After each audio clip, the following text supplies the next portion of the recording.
So here's kind of the topics that we're going to cover. Go through this, give you a little bit of an idea, again, of the overview of the organization. We're going to talk about the membership levels and relationships, and you look, the people that are attending this call, we've got them all over the board. So I want to talk a little bit about that, and that gets us into this topic about custom groups and things like that. Again, we're going to tactically go and show you how you place calls. We'll talk a little bit about what is the best relationship to use and what you need to know before you call, and we'll talk about escalations. Understand that there's a lot more about TSANet, and in fact, some of the things that we're not going to cover is to talk about Case Exchange, which is a tool that we have that allows you to work with other partners without ever leaving your CRM system. We've got connectors for CRM systems like Salesforce, things like that. There's a lot within these custom groups and the microsites about knowledge and training exchange. So there's a lot that goes on within TSANet that would really extend this call out and not apply to everybody. So we want to keep this kind of short and concise about here's what TSANet is and here's how you use it. So that's what we're going to stick to on this call. If you've got any other questions about any of the other pieces of TSANet and what we do as an organization, then please feel free to contact us, and we'll be more than happy to talk to you about that. So here's kind of the high-level view of TSANet that I think is important for everybody to understand. And one of the big pieces is that we're an association. We are set up and always have been as a not-for-profit organization. And so by doing that, what we're allowed to do is we actually serve the industry, and we serve our members, and all of you are members. And the way the organization is set up as a not-for-profit is we operate under a set of bylaws where the members have a vote. The members vote in the board of directors, and I actually report directly to the board. So we've been around for over 20 years. I actually been with the organization since it got started back in 1993, and we've been around for that period of time for a reason, and that is that within the industry, if you need to work with other companies and not finger point customers, that's the whole point of this. So we operate on a small global staff. Stephanie is here with us. She's out in the UK, and the rest of most of the organization is actually here in Overland Park, Kansas, but we do have people out in Germany, as well as Paul Esch, who is my peer, is down in Baton Rouge. We're up to several hundred members. We'll talk a little bit about that when we get into the custom groups. And one of the key things for a lot of people and the reason I think that these webinars are so popular is because we have become kind of an operational framework in strategically positioning TSANet. And what I mean by that is you're going to find out that a lot of companies will say, look, instead of going out and starting a cooperative support agreement or whatever we need to do so that we have some kind of mechanism set up, I'm already a member of TSANet. If you just join TSANet, then we're done.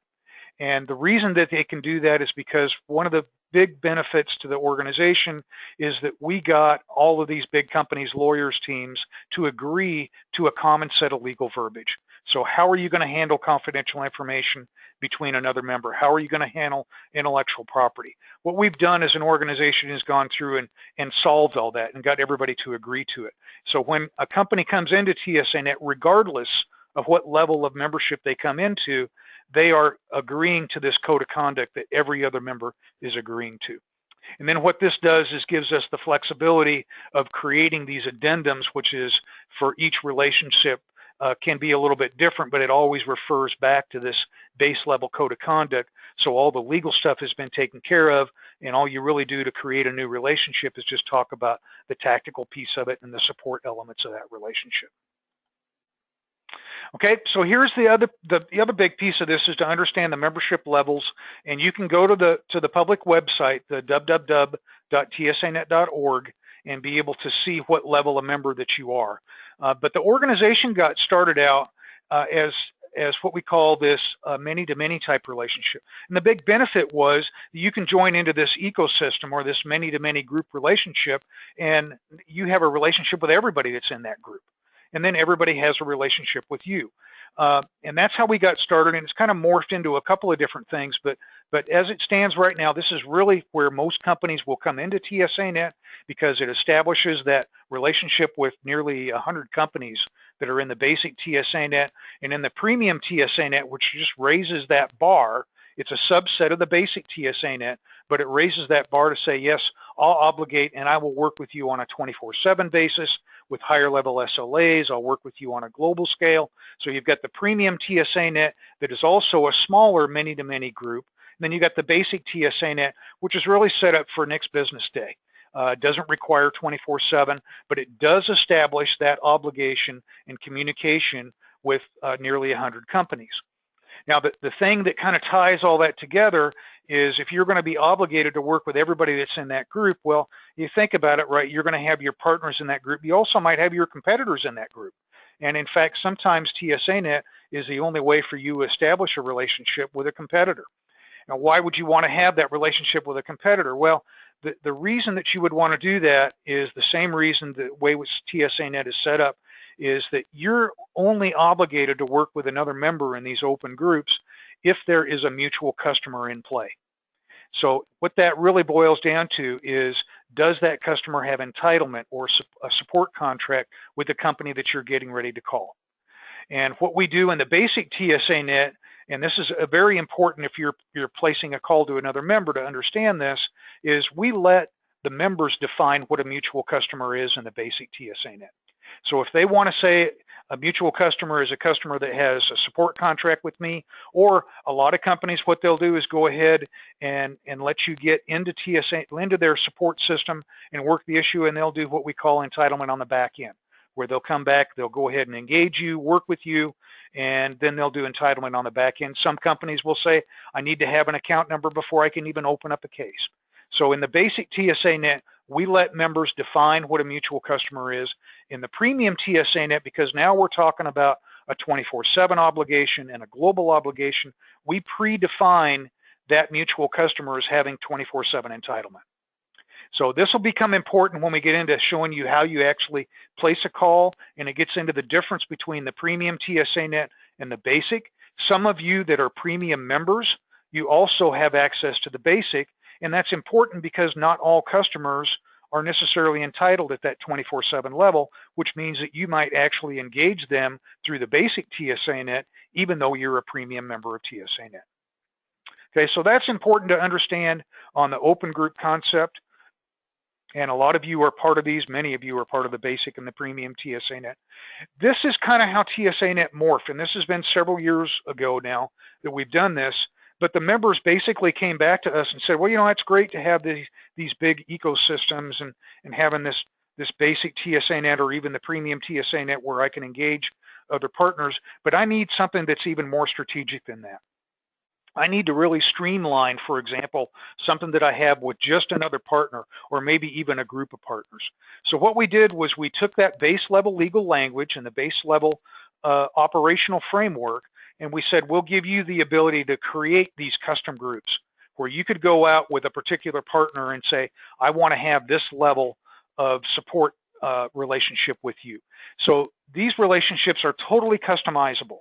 You can go in and I've got them all over the board. It could be anything from where there is no entitlement because it's around a particular set of products or a particular set of customers. So we already know who these customers are, and we want them to have a very streamlined support experience when it comes to multi-vendor support. So they might go in and set up a many-to-many custom group with just a small amount of companies where they have a very high level of escalation and collaboration between them. And then we've also got the ability for companies to come in that have partner programs to say, well, you know, I've got, you know, in certain cases, hundreds of partners out there that I just need to be able to establish some kind of support mechanism between myself and that partner. And a lot of times these companies are really small companies where they might have, they might just do business with one or maybe two partners. So they don't need to come into the basic or the premium TSANet because there's no value for them. So what we do is we give the ability for a host company to create a partner program where they become the host of the group, and then that partner can come into a one-to-one relationship with that host company at a very much reduced cost. And now we've even actually morphed this into the point to where the host companies could even pay for their partners to come into those programs at a very reduced rate and establish that one-to-one relationship with them. So you're still using the operational framework, you're still using the legal framework, but it's a very easy way. And in fact, we create landing pages that let partners come in to a landing page, and it's a totally automated process where by the time they end that process, they're established in the database. You have a way to get a hold of them, and they have a way to get a hold of you. So if you're interested in looking at those kind of things, a lot of companies are now doing this. Has become custom groups is probably the most popular program outside of the core traditional basic and premium TSANet that we have. So we look at that, and I'll give you kind of an example of that. We're going to go in to the member web a little bit here. In fact, this is actually my last slide. So I'm going to go out of this for a second. I'm going to go back in, and I'm going to show you the database. So what I've done here is I've logged into TSANet. There's a lot of different ways for people to get into the database. It can be done through group IDs. You can now self-register into TSANet, but a lot of companies will use these group IDs. I've actually logged in here as EMC. So you can see here in the member web that what I've got is, this is called the My TSANet space, where these are my favorite companies that I would call most often. And so I'll put those relationships up there. But what that is actually looking at the member directory down here, and I'm going to set it up to where I'm going to look at my relationships. Now the difference here that need to understand is, well, I just went away from it, but some of those companies before were grayed out. Well, those were likely companies that are in one of these one-to-one relationships with another member. And if you see a company down there that you need to have a relationship with, but you can't contact them because they're not set up in a same relationship that you are, then you can click on that. It'll send an email out to us. We'll go ahead and contact that company for you, and we have a really good return rate of coming back and getting those companies to sign up either into a custom group with you, or actually a lot of them will go ahead and upgrade into the basic or the premium TSANet, allowing you to have a relationship with them. But anyway, you can see here, so I as EMC have got all these different companies that I can talk to. Now, they could be part of the basic TSANet, they could be part of premium, or it might be that they're just part of a custom group. So what I'm going to do here is I'm going to go ahead and we're going to select Microsoft here. Everybody likes to kind of look at Microsoft as a company to engage and work with. So I'll go ahead and click on it. Now what it's going to do is it's going to come up and it's going to show me all the different relationships that I have with Microsoft. Remember, I'm logged in as EMC.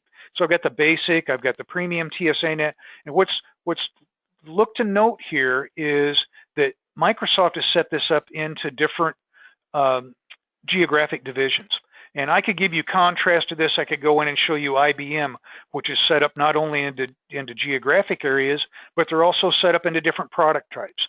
So we allow our members to have the flexibility of setting this up however is the best way for them to do this.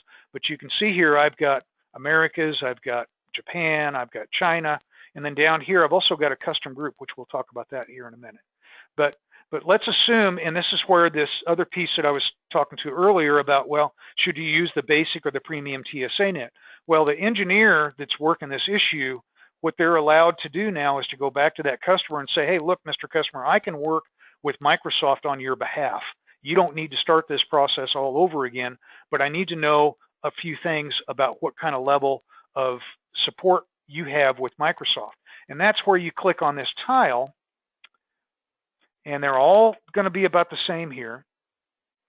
And now Microsoft is telling you in the basic TSANet, this is how I want you to engage me, including this is the information I need you to have about that mutual customer before you call me. And I'll give you a little bit of contrast to this to show you the differences here. But basically, you're going to see here they're going to give you a phone number, they're going to give you a code, and then they're going to give you an escalation point. So the contact documents are pretty much set up all the way, or all the same, right? But it's going to be explicit about how that other member wants you to be engaged. And it can be different between the basic and the premium TSANet, which is what I'm going to show you here. If I go back into Microsoft again, I had clicked on the basic TSANet. Now what I'm going to do is I'm going to go back in through this decision tree, and I'm going to click on the premium TSANet. So now this call could be coming in at 3 o'clock in the morning, but you can see what Microsoft has done is they've actually given you a different set of instructions for the premium TSANet, and because it's a 24/7 obligation with those higher level SLAs, they're requiring more information about that mutual customer.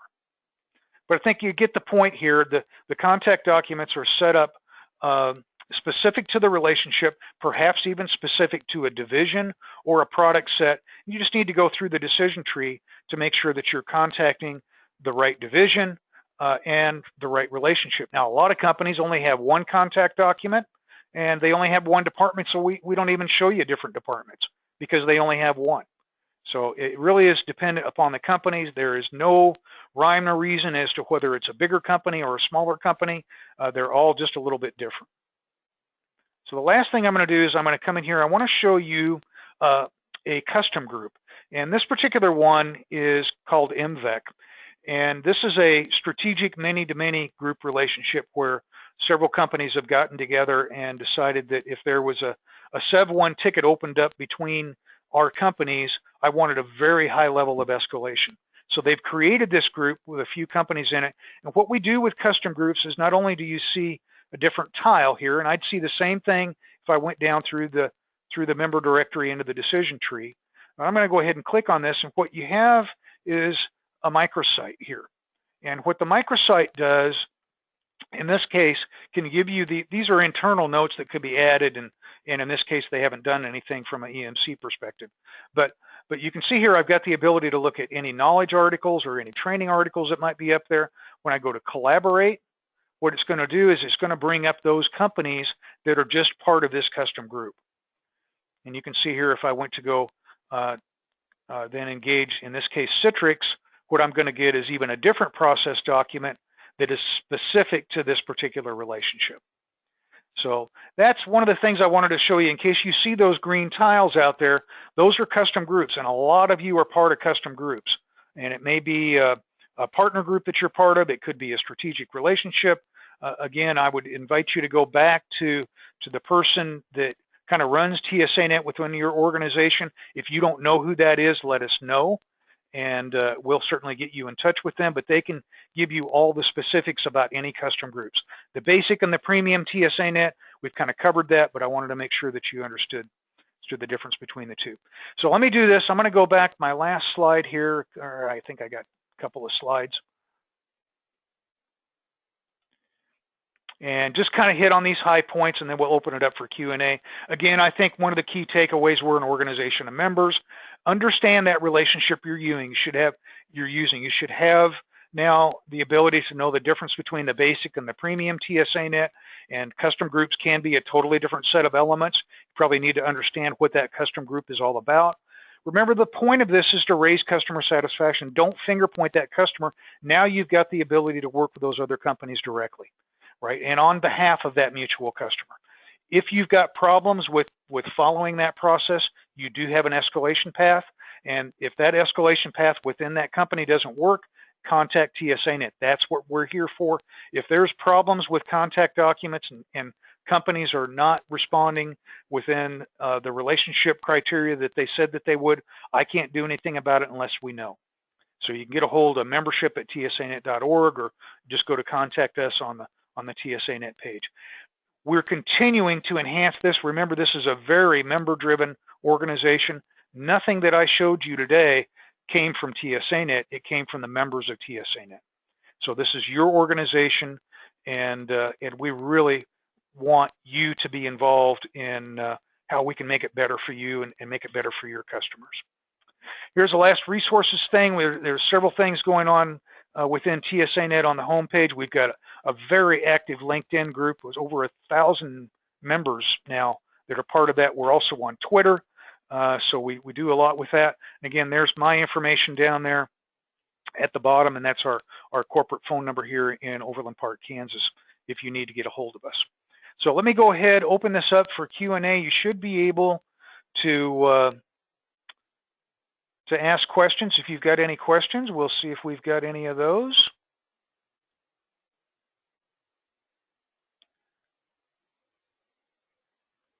I'll give people a few minutes here. And I usually don't have very many, so we'll give everybody just maybe another couple minutes, and if we don't have any, we'll I'll give you about 2-3 minutes left of your half hour. Oh, here we go. Got a question.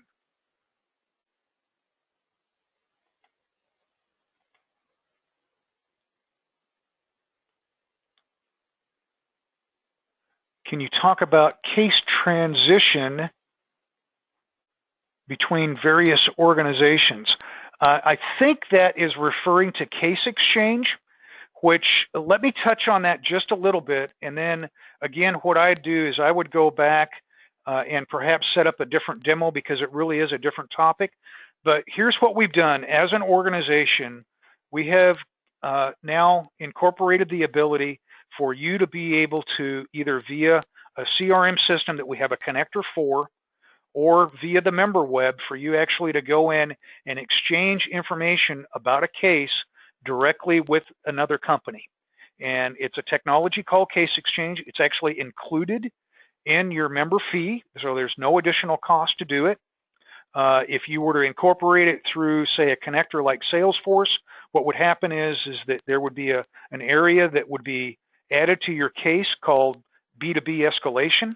And what that would do is give you the ability and your engineers the ability to stay in Salesforce and actually escalate that call to another member company, or for the opposite to occur as well. It can also be done through a member web interface, which is really easy to implement. None of these are we call them lightweight versions. These are not things that get into the weeds of Salesforce records and trying to do a bunch of stuff with it. It's really very lightweight solution, but it does give you the ability to go in and transfer a call to another company or receive information from another company and get all that information and stay within your CRM system. So again, I would invite you to come back to us and set up a demo. We're doing these all the time now, and it's still really now just getting traction involved in this, whether you're on Salesforce or even if you want to look at the member web as a connector. It's good stuff, and we can show you how it works and go through the details of implementation on it. Okay, we have any other questions?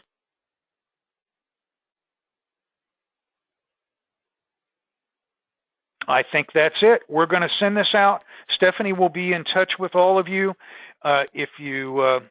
If you found this useful, and for other people that weren't able to make this, please distribute this. Again, we try to do these about every quarter, and they're always well attended, as this one was as well. Thank you very much for attending the webinar, and have a great day. Thanks a lot, everybody. Bye-bye.